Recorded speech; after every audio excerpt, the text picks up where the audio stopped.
ඉතින් අද අපි බලමු වෙනස් විදිහකට බටුයි හතුයි එකතු කරලා හදන රස ව්‍යංජනයක්. මුලින්ම ඇතිලියකට තෙල් ටිකක් දාලා තෙල් ටික රත් වීගෙන ඉද්දී අප ටිකක් සූදුරු තියනවා නම් සූදුරුත් එකතු කරගන්න. ඊට පස්සේ තලාගත්ත ඉගුරු සුදු ලුණු කුරුදු පොත්තක් එනසාල් එකතු කරගෙන ටිකක් තෙලේ තෙම්පරාදු කරගන්න. ඒකටම කපාගත්ත බීලුණු රම්පේ කරපිංච අවමිරිස් එකතු කරගන්නවා. ඊළඟට මේකට අමු තුන පහ ටිකක් මිරිස් කුඩු කහ කුඩු එකතු කරගෙන තෙලේ ටිකක් තෙම්පරාදු කරගන්න ඕනි.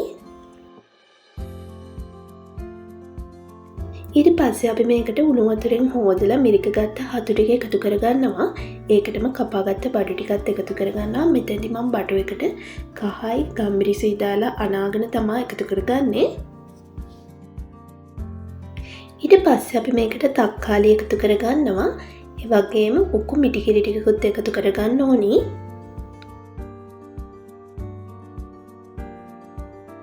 ඊළඟට ගම්මිරිස් කුඩු ටිකක් රසාලෝ ලුණු ඒ වගේම බැදපු තුන පහ ටිකකුත් මම එකතු කරගන්නවා. මේ සියල්ල හොඳට මිශ්‍ර කරගෙන විනාඩි 10ක් විතර පියනකින් වහලා සාමාන්‍ය ගින්දරේ උයා ගන්න. ඉතින් ඔයාලත් මේ රස කරි එක හදලා බලන්න. ඒ වගේම වීඩියෝ එක හොඳයි කියලා හිතනවා නම් මාව subscribe කරන්නත් අමතක කරන්න එපා කියලා ආදරෙන් ඉල්ලනවා. ගිහින් එන්න සුබ දවසක්.